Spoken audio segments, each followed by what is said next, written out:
If you're thinking about buying a house in Ontario, one of the first questions that you might have is how much do you actually need for a down payment? In Canada, the percentage down is going to depend on the purchase price of the property. So you've got different tiers. Now, today I'm going to be talking about when you're buying a house for your own personal use, so your primary residence. I'm not going to be talking about investment properties or secondary properties. For those homes, typically, regardless of the price, your bank is going to want at least 20% down. Now, the first tier for your primary residence is 500,000 and under. So anything that's 500,000 and under, the minimum down payment that you can put down is 5%. So for example, if you're buying a $500,000 home, that would mean $25,000 down payment. Now, for homes priced between 500,000 and 1,499,900, you need 5% on the first 500,000, and then anything over that 500,000 up to that 1.5 million, you need to put 10% down. So for example, if you're buying a $700,000 home, for the first 500,000, you would have to pay 5%, so that's $25,000. And then on the remaining $200,000, you would have to pay 10%. So that'd be an additional 20,000 for a total of 45,000 down. Now, as soon as you go up to 1.5 million or above, then it becomes 20% down. And the interesting thing is there's no tiering of the down payment up to that. So at $1.5 million, it's automatically $300,000 is your minimum down payment. Now, the reason for that is because as soon as you go over that $1.5 million range, those properties are no longer insured by mortgage default insurance. So the banks want you to have a higher down payment to mitigate their risk. Now, what this means is if you buy a house and you buy it for $1,499,900, you could get away with a minimum down payment of $125,000.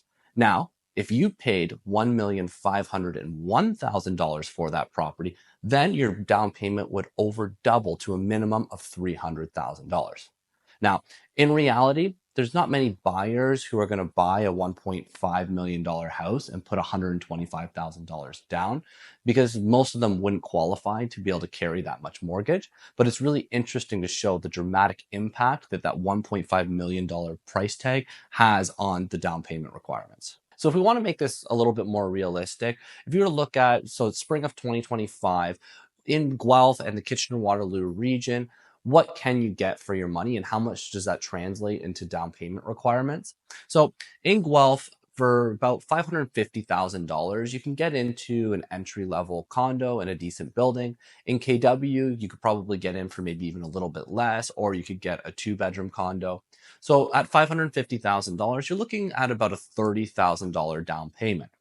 Now, if you want to buy a townhouse, you're looking at about a starting price of $650,000. So that translates to about a $40,000 down payment. If you're wanting to buy a detached house, then you're looking at a starting price of around $800,000. So that's a minimum down payment of $55,000. So if you were looking to buy a house in that $700,000 to $900,000 range, you want to budget between $40,000 and $65,000 in down payment.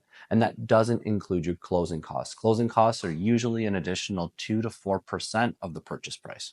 Now, if those numbers seem overwhelming and you're sitting here wondering, like, how am I ever going to save this much money?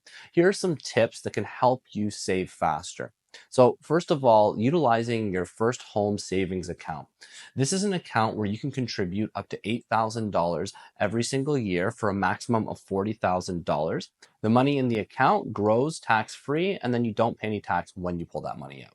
In addition, you can also use your RRSP, so you're able to put that money in the account tax-free, and it grows tax-free, and then you can pull out up to $60,000 for the purchase of your first home, or if it's a couple that's buying together, then you can pull out up to $120,000, $60,000 each. You can also utilize a gifted down payment.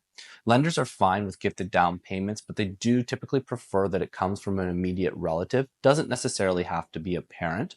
You will have to have a gifted letter, and then they do want to see the money sitting in your account well before the closing date. If you're planning to buy a house over the next year and want a personalized affordability plan, send us a message and we can go through the numbers together and come up with a plan to get you in the home you want.